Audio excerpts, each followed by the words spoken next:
Dan alhamdulillahnya setelah saya pelihara beberapa bulan, ternyata indukan itu membawa terah unik. Salah satunya ngeluarin warna Isabel, warna istilahnya apa ya, agak keputih-putihan lah.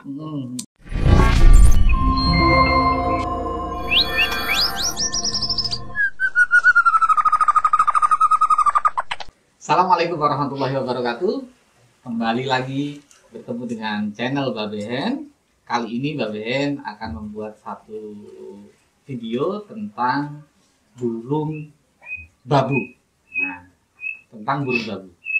Kebetulan alhamdulillah hari ini Babe kedatangan peternak burung emprit Jepang dan juga burung finch, yaitu red siskin. Nah, beliau bergerak atau beternak sudah beberapa tahun ini tentang red siskin dan burung emprit Jepang. Kita akan tanya-tanya sama narasumbernya langsung. Oke, selamat sore Mas Ari Kunto. Oke, selamat sore Bang Hendrik. Sudah datang di tempat di kandangnya Babehen. Nah, ini namanya Mas Ari. Mas Ari Kunto. Mas Ari. Sejak kapan jenengan menggunakan atau beternak emprit Jepang dan red siskin? Gini Mas, kebetulan saya mulai berkeinginan memelihara red siskin itu 2015 akhir. Oke, sudah lama berarti ya. Nah, kebetulan pas Desember itu teman ada yang menjual. Nah, saya pertama kali terus ya ada rembuk lah. Saya spekulasi dengan harga ya pada waktu itu masih cukup tinggi. Fantastis. Tapi ya karena keinginan saya begitu tinggi ya udah saya putuskan membeli. Nah, dan alhamdulillahnya setelah saya pelihara beberapa bulan, ternyata indukan itu membawa terah unik. Salah satunya ngeluarin warna Isabel, warna istilahnya apa ya, agak keputih-putihan lah. Dan beberapa tahun ke depan saya ulik, ternyata bisa keluar mata merah. Wih, istimewa, jackpot ya? Jackpot. Tapi ya itu kendalanya, mata merah ya apa ya, daya tahannya kan nggak bagus ya Mas. Petro, aku golek obat kuat. Loh. Sing ono tulisane beli kita. Bel kita kok beli kita. Jadi di tempat saya belum hidup, cuma sampai 2 minggu sampai 3 minggu itu selalu mati. Keluar beberapa kali selalu mati. Tapi ya nggak tahu itu kenapa saya belum bisa memecahkan untuk khususnya mata merah. Kalau warna Isabel dan lain-lain ya bisa lah di tempat saya itu. Alhamdulillah 2016-17 itu ya istilahnya balik modal lah dengan penjualan yang istilahnya setiap tetesan itu pasti ada keluar jackpot Isabel terus gitu. Ya, artinya dalam kurun waktu di akhir 2015, 2016 jenengan sudah kembali modal ya. Alhamdulillah sudah. Luar biasa. Jadi untuk babuan jenengan pernah menggunakan tiga jenis burung ya. Dari emprit Jepang, zebra finch, zebra gitu, sama kenari. Ya, betul. Dari ketiga ini, Mas Ari, itu menurut jenengan yang paling maksimal dalam tanda petik keunggulan dan kekurangannya apa nih dari ketiga ini? Kalau tiga jenis tadi itu tergantung kita ternaknya apa yang mau dititipkan.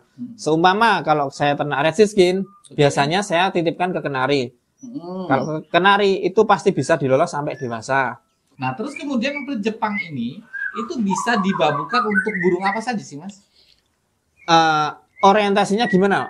Cuma sekedar untuk menetaskan saja apa sampai sama ngeloloh? Nah, gitu. Ya, di awal untuk menetaskan saja. Kalau menetaskan saja sih saya pernah pakai untuk telur kenari, pernah saya titipkan MC, pernah. Netas juga? Netas, tapi nggak bisa ngeloloh. Beda ya Mas ya. Yang penting netas dulu.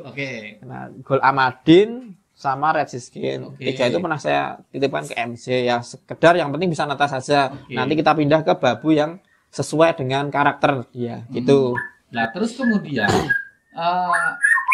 mungkin nggak Mas kalau itu kita titipin telur dengan burung yang postur atau besarnya, ukuran besarnya itu tidak sama. Misalnya kayak kita titipin murai nih. Mau nggak tuh dia tuh? Setahu saya mau, soalnya telur murai dan telur kenari ukurannya hampir sama. Soalnya saya pernah nitipin telur kenari ke MC, dieram juga, jadi ya nggak masalah.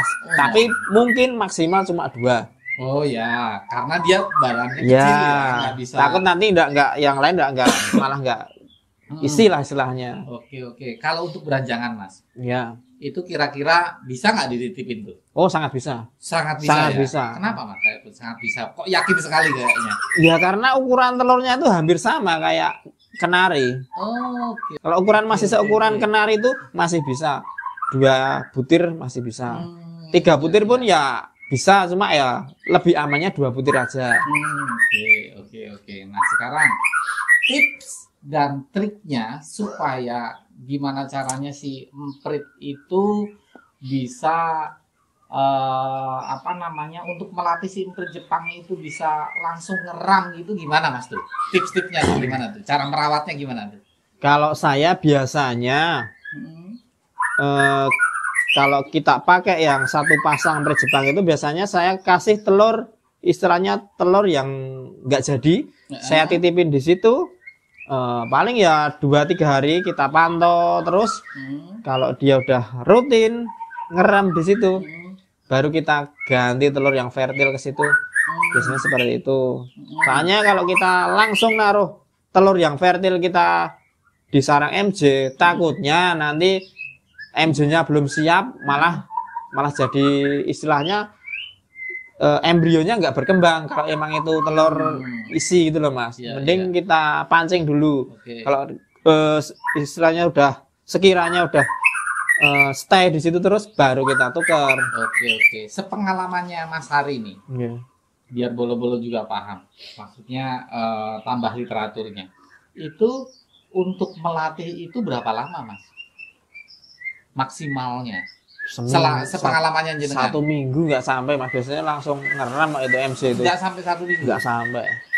Berarti kisaran 5 hari, 3 hari. Iya, biasanya udah stay di situ kalau ada telur. Oke. Nah, nih yang baik itu apakah emprit sepasang, emprit Jepang maksudnya, Ya. itu sepasang ataukah sembarang aja, betina-betina atau jantan-jantan atau jantan betina gitu yang dimaksudnya dititipin itu. Kalau sepengalaman saya paling bagus itu pakai jantan-jantan. Malah jantan-jantan. Ya, karena nanti birahinya nggak terganggu. Karena kalau sepasang, nanti pasti ada waktunya. Jantan betina pasti birahi, pasti kawin, dan nanti pasti bertelur di situ. Gitu. Mending pakai ya sejenis lah, jantan-jantan atau betina gitu. Tapi sepasang pun juga nggak masalah, saya juga udah tak coba semua itu loh Mas. Jadi nggak masalah sih sebenarnya, tapi paling bagus menurut saya pakai jantan-jantan. Jantan-jantan. Ya. Terus pengaruhnya apa nih Mas Kinto? Seandainya si emprit Jepang itu kemudian sepasang nih yang kita pakai, asumsinya misalnya ya, itu sepasang nih. Kemudian si betina itu bertelur nih. Nah, itu ada pengaruhnya nggak sama telur yang kita titipin? Kalau Dan sebaiknya gimana gitu Mas? sepengalaman saya nggak masalah sih Mas sebenarnya. Yang kemarin nggak masalah, karena yang penting nggak terlalu besar, tetap diirami. Cuma nanti kalau kita nggak cek, nanti akan bludak karena telur MJ itu banyak Mas. Oh. Jadi kalau kita nggak cek, nanti kan nambah sampai 5-6 butir kalau dicampur dengan telur yang kita pindahi tadi seperti murai atau beranjangan, nanti banyak banget nggak mencakup itu MJ-nya untuk ngerami, malah jadi mubazir gitu. Emang berapa sih telurnya emprit Jepang itu? Emprit Jepang rata-rata 6 sampai 7. Banyak ya? Iya, ya seperti emprit lokalan sini aja Mas sebenarnya itu. Oh. Cuma warnanya lebih bagus. Putih, ada yang coklat. Iya. kisaran berapa nih pasarannya harga emprit Jepang kalau sekarang nih? Barangkali bolo-bolo tahu nih. Sekarang ya, tapi nggak tahu kalau kemarin sama besok nggak tahu loh. Iya. Sekarang itu kisarannya berapa tuh? Sampai berapa sih Mas Guntur? Emprit Jepang itu ada beberapa sih Mas warna, jadi harga juga menentukan. Kalau warna putih itu biasanya per ekor ya 100-an. Kalau panda itu ya 80-an gitu. Tapi kalau hitam seperti yang warna-warna emprit kampung itu paling 60. Ada yang warnanya hitam-hitam seperti Ya seperti emprit sekitaran kita itu Mas. Per ekor itu harga per ekor. Yang paling tinggi biasanya putih, dan yang mata merah itu biasanya agak tinggi lagi, yang mata merah. Oh iya. Mata merah itu masuk dalam kategori albino gitu. Ya. Oh iya. Kan MC kan albino, tapi kan mata hitam juga banyak. Tapi kan yang khusus mata merah itu agak tinggi. Maksudnya ya cuma beda lah harganya. Siap. Ya. Biasanya fase si burung emprit Jepang itu dia mengeram, itu apakah sepanjang masa atau ada fase di mana dia memang harus tidak mau mengeram gitu loh Mas? Itu berapa tenor waktunya gitu kalau misalnya ada? Kemarin saya pernah nyoba itu terus-terusan ya Mas. Jadi saya titipin tak netes, saya ganti telur baru lagi, angkrem lagi. Jadi terus itu loh Mas. Sepanjang masa? Iya. Ada nggak fase? Tapi kadang ya ada. Capek dia keluar, terus istilahnya ya refreshing lah di luar ada. Tapi itu waktunya nggak bisa ditebak Mas, tergantung burungnya. Oh gitu. Iya, beda-beda burungnya nanti Mas. Kalau tempat saya itu nggak tahu, lupa itu 4 bulan 5 bulan saya pakai terus ya tetap angkrem terus, cuma saya ganti telur. Berturut-turut. Iya. Selama 5 bulan itu dia ngeram terus. Ngeram ganti-gantian jantan betina biasanya. Ya yang ngeram ya ngeloloh. Kalau cuma ngeram terus ya kasihan juga. Paling ada ngelolahnya juga. Oh gitu ya. Ya. Oke.